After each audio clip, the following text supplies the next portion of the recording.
UFC is back this weekend with Jack Hermansson versus Joe Pyfer. By the way, if you do see me looking around here a lot, it's just my laptop's there with the fights up, so that's why I will be looking over there.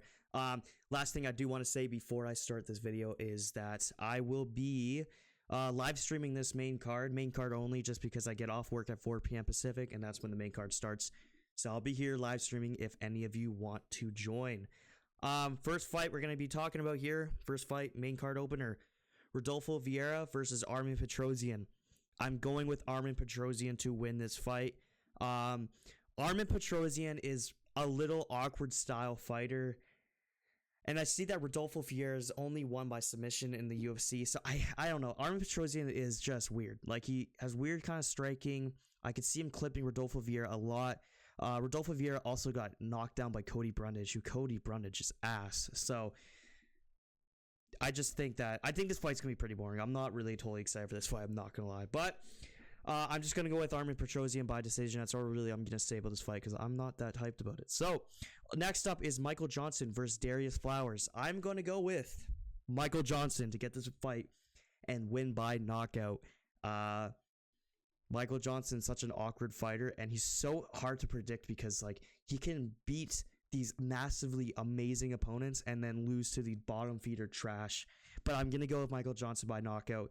One thing that does worry me a little bit is that Michael Johnson did just get a vicious knockout. But it's not the first time he did just get viciously knocked out. So I'm going to go with Michael Johnson by knockout, probably in the first or second round. Maybe he wins a decision by just knocking him out or knocking him down a few times. But Darius Flowers, I know, just got off a fight against Jake Matthews where he got submitted. Darius Flowers isn't bad, actually, but that's what worries me about picking Michael Johnson. But you know what? I'm going to go trust Michael Johnson into knocking him out. Next fight we have is Brad Tavares versus Gregory Rodriguez. I rate Gregory Rodriguez a lot, and I feel really bad for the guy because he had the Brad Tavares fight signed. Everything was ready for UFC 283. But then Brad Tavares pulled out. I think it was because of an injury. And then he gets booked with debut fighter Bruno Ferreira, a powerful dude, and gets knocked out. So there goes his ranking spot. It really sucked for him. But finally, thankfully, he got this Brad Tavares fight back. And I'm going to go with him to win by knockout. And the reason I say that is because if you watch Brad Tavares' last performance against Chris Weidman, his striking is so weird. Like, he was getting clipped by Chris Weidman a lot in that fight, and obviously it's Chris Weidman. He's not going to knock you out. But I just think if Gregory Rodriguez hits you with the shots that Chris Weidman was, I think he will put you out cold. Again, this one could be another one where it could be a decision by just knockdowns. But I could see Gregory Rodriguez finishing this fight. And obviously Brad Tavares did lose to Bruno Silva by knockout in like the first minute or second minute. So I think they might go out and Gregory Rodriguez is going to catch him. Next fight, I'm going to butcher this guy's name, so I'm just going to call him Robert, but it's Robert Brzezczyk or whatever you pronounce his name. We'll see on Fight Night.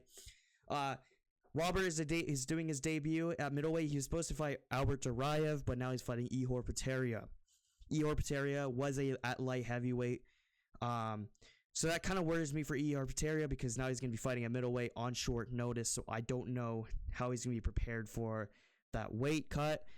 Maybe he's very well prepared, maybe he isn't, but it doesn't matter. I'm still gonna go with Robert to finish him, but I do not rate Ihor Potieria at all. I think Ihor Potieria is garbage, so I just don't see him winning that fight. And Robert is a powerful guy. I mean, I looked and he has 11 wins by knockout. He's really good. Well, I think he's really good by his record, but I just don't rate Ihor Potieria. I mean, the guy's only win in the UFC, I believe, was against Shogun, who literally was during his retirement fight. I just don't rate him at all, so I do not see him winning that fight. I think he will, and also I think there's going to be added pressure for him because I think he knows he's going to get cut from the UFC if he is to lose. For the co-main event, we got Dan Ige versus Andre Fili. I'm going to go with Dan Ige. I like Dan Ige a lot. I love his striking. He's really, really solid. Yeah, I really like Dan Ige in this fight. I think he is powerful. I know Andre Fili is also a really good striker. This, I think, will be fight of the night. I think this will be a really fun fight. I think they're going to go back and forth. I can see Andre Fili winning, but I'm just going to go with Dan Ige. I think he might drop him maybe once or twice, but I think this is going to be a grueling decision, and I'm going to give the edge to Dan Ige, maybe 29-28. Maybe this will be a boring fight, but I do not think it will be. I'm excited to see this fight. I'm going to go with Dan Ige. Obviously, his last fight was against Bryce Mitchell. He had Bryce Mitchell hurt a couple times, but Bryce Mitchell, his takedowns, the guy is just ruthless when he gets you on the ground. So there's that. But again, Dan Ige, Andre Fili, I think this will be a really fun fight. I'm really excited for this one, and it should be good. Next up is the main event, Jack Hermansson versus Joe Pyfer. I don't know if you guys watched my video of me listing my favorite UFC fighters in every division. I kind of mentioned Jack Hermansson in it because I was talking about how heavy or middleweights are just trash. And Jack Hermansson is your typical middleweight fighter who is not good. I mean, he is... What ranked is Jack Hermansson? Sorry, let me just check here. I don't even know what ranked he is in. Let me just go on the UFC rankings here. But I just don't rate Jack Hermansson at all. I think that he is not...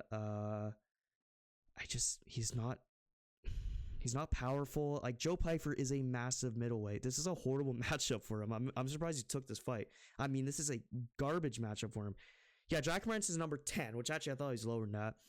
And Joe Pyfer is amazing. Like, I think Joe Pyfer is probably one of the best middleweights at the moment. Powerful, great submissions. He, again, super big, like really big for the division.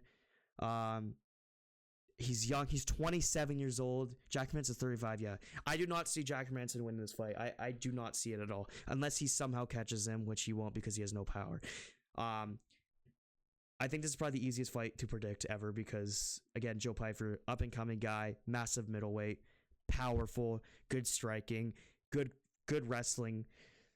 I mean, Jack Hermansson's dead, man. I feel bad for the guy. He's getting fed to the wolves on this one. So, yeah, that'll be the video here. Let me guys, what you think about the main event, about this card.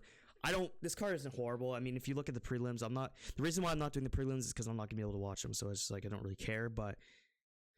Yeah, this card is not good, man. I mean, looking at it, I mean, Max Griffin, Jeremiah Wells, Zach Puega's on this fight card. I don't know. I don't rate this guy, but we got UFC 298 next week, so that's going to be a good card. But first, we got to suffer through this one.